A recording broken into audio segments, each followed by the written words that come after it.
All right. And let me do this Okay. introduction one more time for you, everyone. I want you to welcome MJ Dash. He has this amazing talk today on the intersections of speculative fiction and social activism. And I'm just going to go ahead and pass the mic right to you. Go ahead and take it from here. The floor is yours. I'm really excited for this. Ah, awesome. I'm so glad that you all showed up and are likely. I'm just going to predict that you're bringing your best selves to this talk. A little bit about me. I've been an activist and a writer just forever. I think my first rally was the Free Mumia rally in Philadelphia. My mom had me out there when I was 14. And I've also been a fan and just an enthusiast of speculative fiction from baby high. So I mean, everything from Frank Herbert's Dune, of course, N.K. Jemisin's Broken Earth series, amazing. But I read stuff like The Expanse. I read a little bit, I just dip my pinky toe in the speculative fiction pool across the board. I am a staff writer and now more so a content curator for Black Sci-Fi. On IG, it's just Black Sci-Fi, but we also have a Facebook community, a thriving space where we welcome all of our blurred folk and share share and market their things, because as we know, that's sort of hard to do when you're indie, Black, and, trying to publish things. And I've learned so much from my community, and I want to share what I've observed. And this is from an academic standpoint, what I've gained and what I've gained from even working in a policy office and now coming into the speculative fiction space. So I do have, I'm going to get right into it if you guys are ready. I have a little presentation and we're just going to go through, and I want to start with the foundations of why this topic is important, move into how long it's been important, and how we can sort of like actionable things where we can like exact change in our genre. So let me get into this. So I'm gonna get real small, but the concept's gonna get real big. Got it? Okay. So again, thank you for showing up. This is my talk on the intersection of speculative fiction, social activism. Okay, this doesn't want to cooperate with me. Oh, there we go. So this is a long blurb that you saw well, Walter, you saw it when I was actually pitching this, but it's just basically saying that when we, Black authors, Black creators, filmmakers, when we're crafting worlds, we are mirroring our society, and we're able to take that opportunity to make a statement in that space. We're able to, give an indictment of something we don't like um, about our spaces that we occupy, about our society. And I actually think that Black people, Indigenous people, people of color, we are uniquely at an advantage in this space, completely contrary to what they've led us to think. Because as you know, sci-fi has particularly been white, heterosexual, and male just for centuries, right? But if you think about it, who better to craft worlds beyond what currently exists than people who want to see their current situation change the most?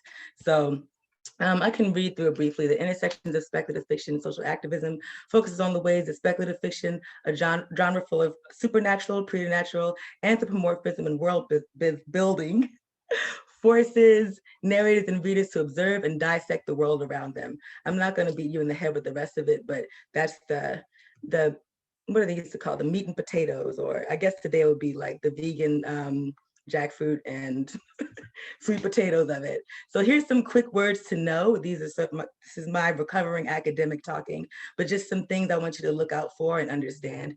Anthropomorphism is when you attribute human characteristics to anything, a potato, a pickle, a bunny, a bear. This is very important because this is how cartoons get at our children, with these fun anthropomorphic little beings. But trust me, when you cast characteristics onto these beings and influence our children from toddlerhood on up through grade school and to where their habits are formed from watching these characters, it does matter.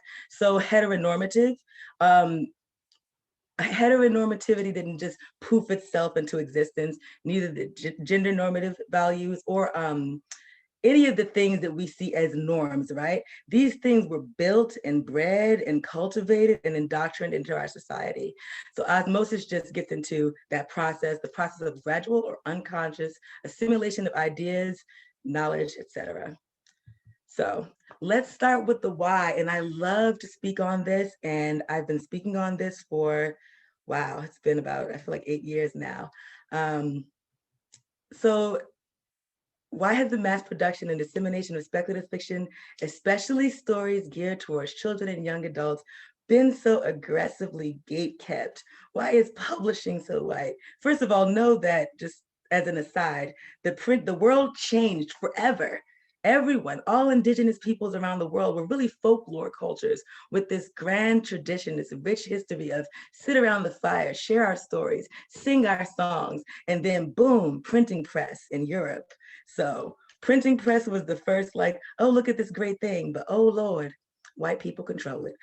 So the answer again is simple: imagery, indoctrination, and power. Those who hold the complete autonomy over imagery, indoctrination, those are those who have the power.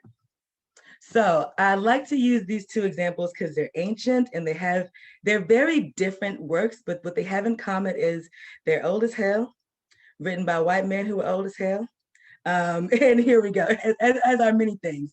But I like to talk about the Jungle Book because it's one of the earliest examples of someone using anthropomorphism to push caste onto a young audience. Like these are the laws of the jungle. These are the haves and have-nots. So when you're watching it, you're like, oh, this is not, an insidious thing. No, these are hegemonic values built into our cartoons from the 19th century, 18th century, all the way till today. This is the same indoctrination. So what does it look like? We know what it looks like. It looks like maybe a little white boy on a dragon, maybe a little white boy with his dog. But you can guarantee that for centuries, it's been a little white boy. He's likely been heterosexual. And what these stories, the damage that these stories have done is if these group of people spent centuries telling little European children that they are the holiest and most worthy on earth, then what does that tell them about the rest of the world? It told them that the rest of the world is something to be conquered. These are an ungodless people. That is the law of the Jungle Book. And then we move into an actual book called The Jungle. I included this because this was actually a work of fiction based on an immigrant tale, but it's fiction that affected actual policy. People read this book and they were like, oh my God. In a way, they kind of missed the point because it was exploring the horrors of like an immigrant working in the meatpacking industry. But this person in this work of fiction exposed so many gross, unethical, just harmful practices in the meatpacking industry, it actually affected real policy. So even though it's not really speculative fiction, I included it just to show like people can move the ball forward if they write something powerful enough, right? So these are the points I kind of just covered. Jungle Book has taught children about caste and social hierarchy for centuries. The Jungle is fiction that affected policy. Both examples of how fiction can mold societal views and spur change. So you want to test your knowledge of these, how far reaching the power over our imagery is. I'm going to give you two examples. They're both anthropomorphic examples in popular culture. One is in American popular culture, and I'm really aging myself here by what I'm about to show. And then the other is in Japanese popular culture to remind you that everything is not black and white. Images about Black people are wide reaching and inform everyone who is non-Black opinion of us. And that's why it's important. So this is a figure I grew up with. Do any of you know this figure before I get into this? Well, I guess I gave it away. Applejacks? Right. Hello, man. I am seeing him on. Even as a child, I was like, is this okay? I don't know if this is okay. I don't know. I was looking at it, I was like, are those little dreadlocks on the cinnamon stick? This is a perfect example. Anthropomorphism is so powerful that when I look at this figure, when I hear it speak, I know it's a person of color. I know it's likely someone of Caribbean descent, right? And it is just like wildly just, it's caricature. And look at the setting that it's in. It's got a little drink, it's at the beach. And you may not realize that, but just putting this figure in this setting, instead of in an office or in a mansion, being wild and being, free. No, it's putting it at the beach with a drink, because there's been this long steeped in stereotype about Caribbeans about want to laze around on the beach. Like, and that's crazy, because every Caribbean person I know is a hardworking person. So, but this is just to show you that even the setting that they place this in, if you see this programming day in and day out for children, it informs their view of a people, of a group, of, even when it's not an actual person that's being modeled for them. This is a cinnamon stick. But because of anthropomorphism, because of caste and how race and ethnicities are modeled to children, even as a child, I was like, oh, this is a Jamaican dude stick, and that's like, it's not okay. So this one, I'm a huge manga fan, huge comic book fan, huge, just fan of speculative narratives from around the world, right? So that includes manga. This one, when I saw it, it pissed me off, but a lot of things pissed me off. A lot of stereotypes pissed me off. This one particularly pissed me off because this is popular. This is a popular manga called Terraformers. So I'm kind of covering up. Let me see if I can move this. Let me just shift over here. That is one of the actresses at the live action sort of debut for the live action movie, standing next to one of the characters. Look at this character. Look at this character. This is, again, an anthropomorphic character. But what do you see in this character? And y'all can unmute your mics. This is a conversation. What do you see in this character? Mind you, this is supposed to be a humanoid anthropomorphic cockroach who is a scourge upon this earth. But you see the cockroach is holding this little tumbleweed like a basketball, and it has kinky hair, and it has arguably a black nose. It's like and all they did is put antennas on it. Yeah. They really just like, how can we mimic the musculature of what we think is like the quintessential Mandingo man? Let's put a ball in his hand. They have these creatures riding around with chains and jeeps and shooting guns sideways. But it's a roach, right? So no harm, no foul. I say no. This is important. Like, this is not even a human character, but children see these and they make the connection. Children are very intuitive, and growing up with these images, I mean, this is straight up.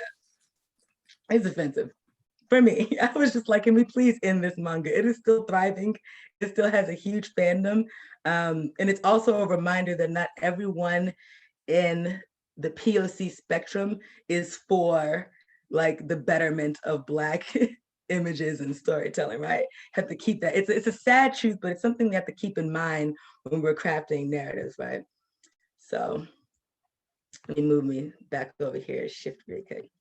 All right, so where does speculative fiction and social activism actually intersect? And for me, it's at many places, but it's at really two main places. So first, it intersects on a spiritual level, right? Because you cannot change something through speculative fiction in the way of social activism until you have enough narratives out there to familiarize others with us and humanize us. So it starts with, first of all, we have to push our own stuff out there that it's been crafted and published in-house by us. And that's really, it's kind of hard, right? Everybody wants to get out there and get an agent, and that's a worthwhile endeavor, right? But sometimes you have a work that is authentic and magical, and it's gonna be maybe like whitewashed 17 times through editors before you get it out to that broad audience. And we're sort of at this like this inflection point where, yes, we have a lot of large authors, they're breaking through and they're getting these huge deals, but sometimes there are concessions made when they do this. There's a lot of things that may get taken out of the story. So our answer to that is that we need to support our small publishing houses. When you see, I'm sure lots of you have asked, well, where is, the Black version of this? Or where are our stories in this? Where are our voices in this? Trust me, they're there. Even if you want to see some Black magical tales with like a Black Harry Potter, even though I don't want to call it Black Harry Potter, but just to give an example, it's out there. Someone's written it. Someone's written a huge epic tale that it includes several books with star travel, like an African descendant Star Wars. It's out there. Whatever you're looking for, trust me, a Black creator, they've crafted it. It's out there. The problem is there's this wall of money and marketing and gatekeeping that keeps us from seeing it as in your face, as hegemonic narratives. But there's a way to get around that. We're getting there. We're working towards it. So as to speaking to what I just said, I do have a freebie takeaway for you guys after we end our discussion. If you go to my site, I have my first installment of 50 blurs to follow. And I tried to keep it really even keeled. So there's cosplayers on there and authors on there and comic book artists on there. And also Black women, especially working in STEM. And there's Black cultural conferences on there, like this huge link list. The links are active. So once you download, you can literally just click through and follow these people. But that speaks to my end point of how do we disrupt these things? The first thing was with creating the narrative, like you doing your job just by showing up and telling a story that is authentic to you and not one that you feel like, oh, will this be palatable? Will I alienate allies? Any ally that you would alienate by telling your story the way it actually is not your actual ally. So don't worry about that, especially to you, Brianna, when you write, just write it, baby, push it out to the world. And the second place in which speculative fiction intersects with social activism is the obvious one, and it's been the same one since civil rights era. That is with our dollars. Our dollars. You see a Kickstarter and you see Black creators saying, hey, we're getting this thing off the ground. This is worthwhile, come support us. And they're asking for $5 and you spent maybe $5 on a caramel macchiato with soy that morning. Maybe, put your money where your mouth is sometimes. And that's a reminder to myself. I try to keep a balance just so that I'm not completely walled into one type of narrative from the group that I belong to. I like to read Indigenous stories. I like to read stories from just groups that I'm not familiar with. I mean, that's the whole point. And I still read traditional sci-fi as well. If it's a good story, and I feel like the author really just nailed it with whatever they were trying to do, I'm going to read it. But specifically, when it's my creators in my community and they're trying to build something, harnessing our collective dollars, I'm gonna support them. So this is available at mshy-.com. And I'm gonna open up the floor to you guys. I really just wanna talk to you and get your opinion. My hands look so big whenever I put them forward, like boom. So distracting. I'm gonna stop share and open up the floor for you guys. I definitely feel you on the Kickstarter thing, because I don't know if you know, Adorned by Chi by Jackie Aye. She had the Kickstarter for trying to get the artist to draw her manga series. And she was able to raise the money to do that and actually have not only a digital copy, but a physical copy. And now that's taken her so far to the point where she had the collaboration with Hello Kitty and Sanrio. And then also her Adorned by Chi characters are on t-shirts that you can get at Hot Topic now.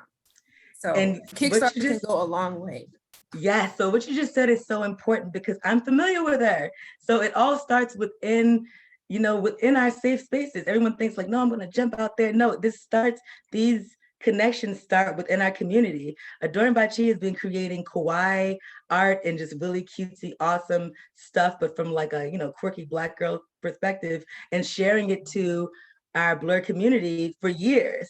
So it's just like, if whatever you want to do, you may feel like, oh, I'm just, in this, working within this small pond.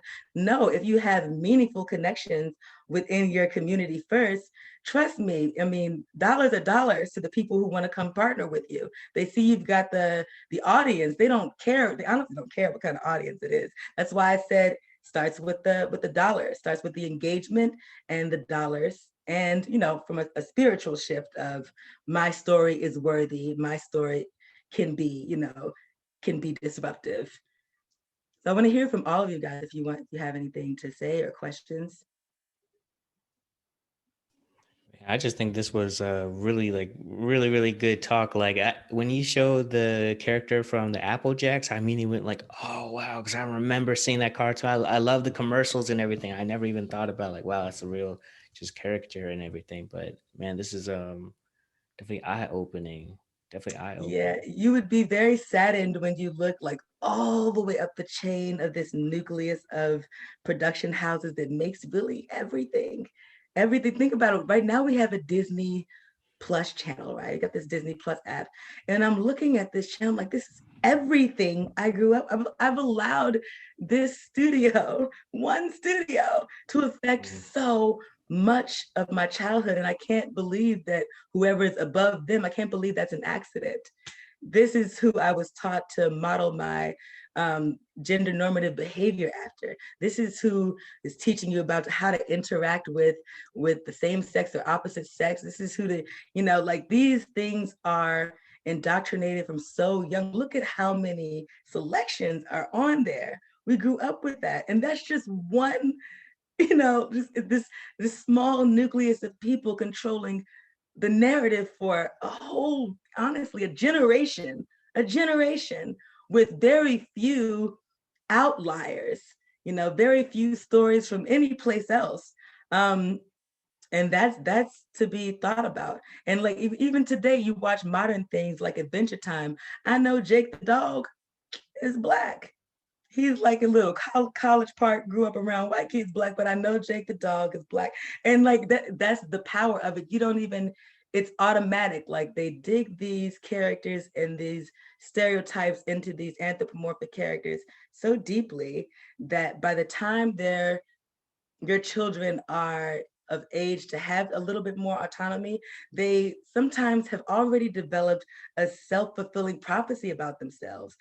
I am a Black boy. This is how TV told me Black boys are. This is how the Black characters are, therefore, therefore. And they don't even realize you're just mirroring back and forth, playing pass it back with harmful narratives.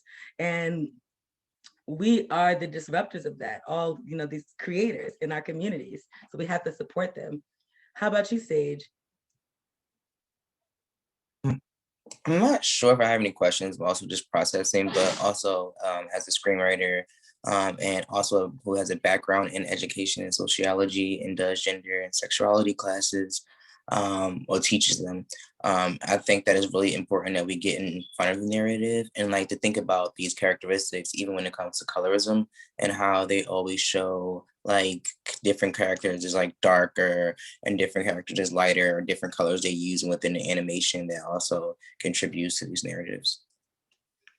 Yeah, one of the most terrible things that I hate to admit, because I'm not a huge fan of Bebe's Kids, especially because it didn't age well for me as a story. But one thing I can say that Bebe's Kids and Proud Family got correct was just different shades of Black people.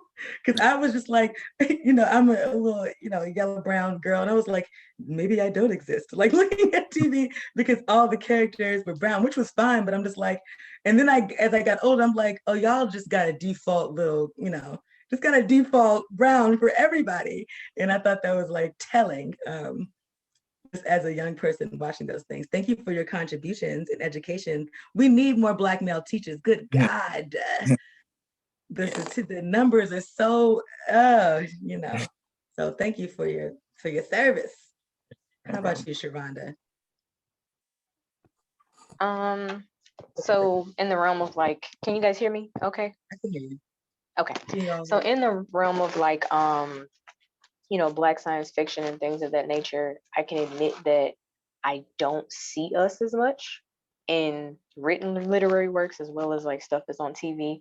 And then I also find it funny when you have things that are adapted from book into film, and people immediately they'll call out, they're like, hey, she was described as dark skinned in the book, why is she light skinned in the movie, etc. And it's like, if you're going to tell the story, tell the story.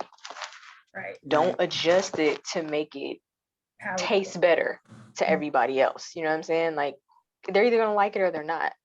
So I feel like if you're going to venture in any avenue, whether it's romance, sci-fi, fantasy, whatever, be prepared to dig in your heels and say, no, this is the story that I am telling. These are the characters I am creating.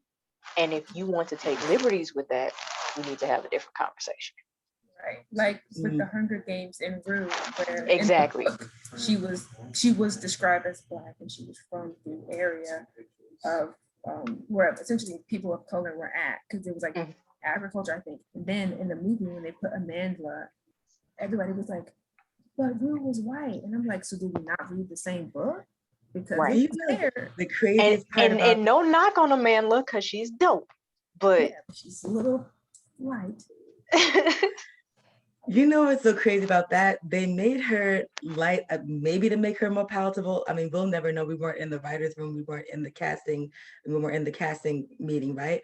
But she still, as a Black girl, got bullied so hard. She was a baby when she did that role. They bullied her. She said she was in tears, saying they were happy to see her die. Just really awful things. She's spoken about it. So it also shows that, like, when you know people are making these decisions, like, oh, we're gonna cast a light person, maybe it'll be more palatable, that the hatred for Black people is just like, it's blanketed. Like, if you identify as Black, you're gonna catch that vitriol. So she still caught it. I definitely think they could have went with someone closer, you know, to what readers experience, but it is what it is. A little short list of little Black actors they're choosing to work with in Hollywood. N.K. Jemison's Broken Earth trilogy, they just optioned it for a movie series, and they're letting her adapt it. So she has full creative control. They're not going to do what she is. For any of you who have not read N.K. Jemisin, just a light, a talent. Her and I think Tomi Adeyemi is another one who's like not far behind her. I'm in love with it. And I really hope that, because Tomi Adeyemi is optioned too, and I think she's going through Lucasfilms. And you know, Lucas, you know, he wants to see us mix it up a bit. So Lucasfilms. So I'm hoping that I think she got like a 6-figure book contract and a movie deal before she even published her book. Because I remember seeing like a Twitter post way back, and they were like, oh, this is like the new like Black Harry Potter. That was like the comp, but she had like the movie deal before she even wrote the book. And I was like, it's good. I mean, my nieces, nephews, sister, we all love it. I had the opportunity to go to one of her book signings. Just a beautiful spirit. Like, you know how someone emanates just humility, and it just really makes you feel like I'm in the room with like one of my cousins. You know, she is so dope, and I just wish all her series all the success. But these are the people who, you know, they caught the upsweep, they got through in a contest.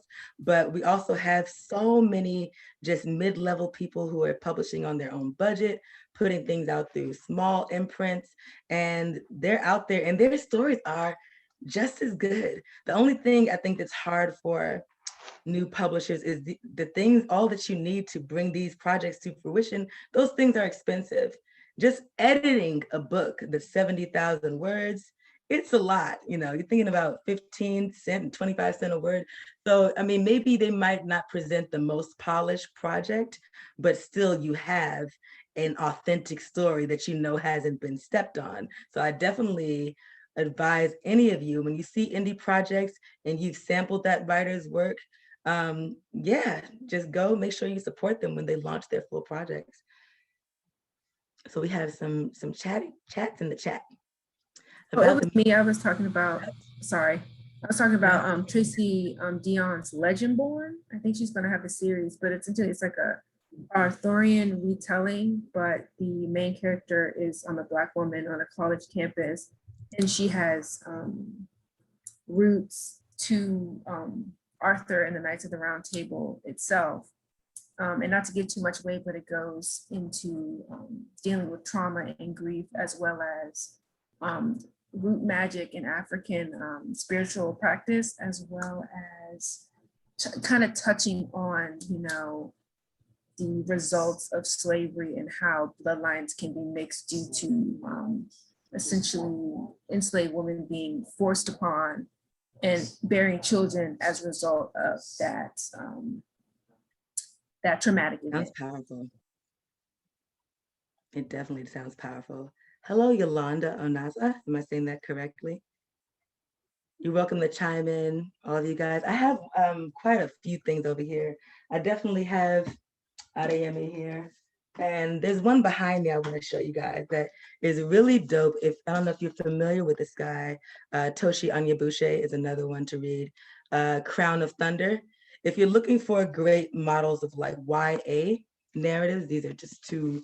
I mean, I'm definitely in love with the stories, and they both already have, you know, the second in the series. Actually, this is her second in the series. The first one was Children of Blood and Bone. And oh, what's this right here? Oh, it's a book of poetry from a fly Black Muslim girl. No, stop. Gotta sell myself, but you'll find all those things on my IG, on my site. Wow, can I just say, like, it's already 12:33 and I'm just like feeling the magic. I love when I get like into the chat and get into like that Zen space where I just feel like everybody's just shown up and brought the conversation. As far as getting into, you said A Song Below Water, Bethany C. Morrow, story about Black sirens. Sirens are trending right now. I've been seeing a lot of calls for submissions, particularly about like sirens and mermaids, or maybe they never were off trend and I just didn't notice, but I'm especially interested. There was a Netflix series about mermaids, but I actually did not like what they did on screen with the story for the Black mermaid. I was offended by it. Go ahead. Was it Tidelands, the Australian show about the sirens? No, it was. I think I can't even. I'll get it to you. But it was. I feel like it was the actress who played in American Gods, and she was the mermaid, or an actress who looked very similar to her. But I'm just getting off topic. So back to this disruption. Back to the core. Walter's looking like I want to moderate, but I don't know. They're having fun. Just let them talk. Back to the social activism. So I mentioned the jungle. We're all familiar with Ava DuVernay's work, which was not fiction, but just the retelling of the story and how that actually resulted in actual them looking at a case again. So here we have another example of, if you bring your best self into the space and you are authentic and tell a story and bring more eyes to a story, or retell a story from a different perspective, from a Black perspective, you can definitely affect some change. Sharonda, did you want to say something? I'm always looking when people gesture with their hands. I'm thinking that they're saying they're about to say something and they're just muted. In my own stories, for me, one of the biggest things is surviving sexual violence, right? And if you can't get what you want from the justice system, what's so beautiful about writing speculative fiction is that it's your world to craft whatever level of justice you want. So if you have a character, maybe you can even have it be part memoir and something happened to you, some grievance. Maybe you didn't get what you want from the real world, but that's the beauty of writing these stories, because universe building from a Black perspective is just so fire, because we have a lot of things to assess and dissect and, you know, push or force change upon, right? We want to force these changes because they're not going to give it to us. And we're able to do that through speculative fiction. If you have something you want to make a statement on, you can put it in your sci-fi, you can put it in your poetry, you can put it in your fiction. And there's so many great authors doing that. Even when you look at Dune, Dune is not about a sandworm, right? Dune is about the West conquest for oil, and how the spice is oil, and how we inevitably just sort of shoot ourselves in the foot by trying to run up in everyone's spot and take their oil. And so that was a very political statement that kind of got him bumped to number 2, because it was just as well written as all the Star Wars books, right?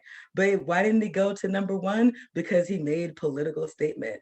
But it was a lasting one. People still mentioned Dune is about to be remade, I think, for the 3rd time. But it's just, it's not a Black example, but it is, an example of, I'm telling a story where I have these things and they mimic things in our society, real things. And for anyone who's reading between the lines, they know, oh, spice is oil, spice is the current currency of the universe. And so like, that's another, way to speak to your point, Brianna, of like, that you can jam it in there, and for you have faith in your readers. Most readers know, okay, this is what we're talking about. Like everyone can watch Avatar and know Avatar is not about some far off, blue people. Avatar, those people were representative of an indigenous population that had their own value system and were minding their business, that were touched by colonialism. So Yolanda, I don't know if I let you know, but if you want to jump in, you can jump in too. This is my discussion part of it. I have a quick question. And I think you kind of mentioned a few things earlier, and I loved like when you said we could start with like using the power of our dollar to start supporting artists. But what are some like other like, I guess, I feel like quick, simple ways is like what we're always looking for, but what are some things we could start doing in addition to that to really go out and support and help build communities or join communities? Right. Because everybody ain't got dollars, right? Sometimes you ain't got the dollars. I've definitely been there. You can review things on platforms where the reviews are free. Review things. It does matter. It sends people's work to the top of an algorithm and gets them views upon views upon views. If you've encountered someone's work, a Black speculative fiction author or a Black filmmaker, and they're sitting at 300 views, share it to your space. If you've got more of a platform than they do, share it. These shares, AI is just picking it up, pushing it forward, picking it up, pushing it forward. If you bought a book from a Black author, review it. My own release, it's like, oh my gosh, it's like pulling teeth, because it's like asking someone to do a one-off task after their purchase. But even if you haven't purchased it and you've just read it, there's tons of places where you can just simply review people's work. I don't think people even understand how, like, the gravity of these reviews. Like, people really need that to win awards. People need that just for people who are outside, maybe thinking of booking them for projects or, nominating them for things. It matters. So that's one way. And just to interact with our community. Like, if you're a screenwriter, right, and you're looking for Black talent, come into the community, deep in the community. Let yourself be ensconced in the community. Just your presence is a form of activism. You are saying, I can spend my money over here. I can put my engagement over here. I can sit and talk about these people who have billion-dollar franchises and will have billion-dollar franchises in 5 years all day long. Or I can come over here and have a discussion about this new comic book that's budding and trying to get off the ground. So just your presence is, show up. You is the gift. Show up, I love that. I had no idea reviews actually had that much of an impact. I've only thought of reviews in regards to like, a future reader who's like, in that case, it'd be like, oh yeah, that definitely helps. I never thought about awards or different gigs and nominations. That's amazing. Also, go ahead. Oh, I'm sorry. I was going to say also reviews help with if you're indie published author and then you're looking to get a novel traditionally published with like an agent and publishing house, if you put in like your query letter that like, oh, I've published XYZ amount of books before and I have this large readership, then it shows that like, oh, you're actually marketable and you already have an established audience that would want to buy your book. So we would take that risk in bringing you on and publishing your next work because you already have readership that will go and buy this. So you already show that you would make the money and they'd be more likely to publish you too. That is so true. And Walter, I'm coming to Brianna's workshop next year. I'll be signing up for it. Look at this chat. We are on fire. She I was like, Brianna, she got the resources. She's got the resources. A Song Below Water. She shared The AI Who Loved Me. I heard of that. I actually have not read that one, but Alyssa Cole is fire. NetGalley. She says it has one where you can get the digital ARCs, advanced reader copies, for free in exchange for a review. So yeah, the fact that people are willing to just do anything or offer you free things in exchange for reviews tell you that reviews are just valuable, so valuable to the writers. And then these day and ages, a lot of people are trying to move soon as they're off the ground with their digital and their print forms. What's the next step? They want to roll over and get optioned, right? So, I mean, that's for the creators that I work with, a lot of them, that's their ultimate end game. Some of them are fine with staying on hard copy and EPUBing, but a lot of them want to get these things optioned, and the visibility matters. You know, when you're trying to sell yourself to get optioned, they want to see that, okay, this is very niche, especially for a larger imprint. They're like, this is very niche. Is there even an audience, you know, for this? And then when they go look at the engagement and they look at the reviews and they're like, you know, more likely to say, okay, we can put some money behind this. So that is definitely a great point. That's what I'm going to do. Nice. Well, we are getting close to that ending time. So thank you so much for this, like, just presenting and this discussion. This is really amazing. I want to give you the chance. I know you mentioned where to go to find you and everything, and I did put your website in the chat, but awesome. If there's anything else you want to share or just plug anything, please, floor is yours, plug away. I'm going to share very quickly, and then I'm just going to hop off. Hit where to find me. I hit the arrow and it does nothing. It's like, I don't care that you're presenting. Oh, here we go. So there we go. That's all the me places. There's supposed to be another M right there, but oh, okay, something happened and it's gone. All right, so if you go to my website, mshy-.com, everything is there. But I'm actually, I mean, y'all gonna find me. I'll be everywhere. I'm actually more interested in, if you can grab that link list. It's 50 creators, and you'll connect even through those 50. They're connected with so many more for each one that I've shared. And I'm going to do a volume 2 as well. Because I couldn't even include everybody. I would have been up all night trying to be like, oh, who can I include? Some of my favorites who I didn't include, Kanisha Williams, who was the author of Black Girl Magic Lit Mag and is now working on things like card games, got Blurred Domination.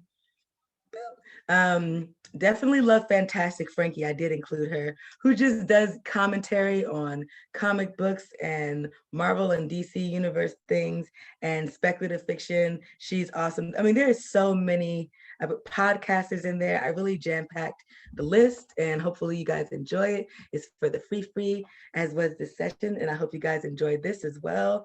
And yeah, feel free to connect with me. I had to put my IG on private because somebody was getting real weird, but I promise if I see your name come through there, I will invite you into my IG space. Sharonda looks so business right now. I'm fake working in this office today. Shh, don't tell nobody. Me too. I'm faking it so hard. Self-care. You look. My shoes are off under the desk. It's ridiculous right now. Like, shoes, what are those? I don't know what Thank those you. Are. The whole quarantine, just barefoot in my kitchen, just living life.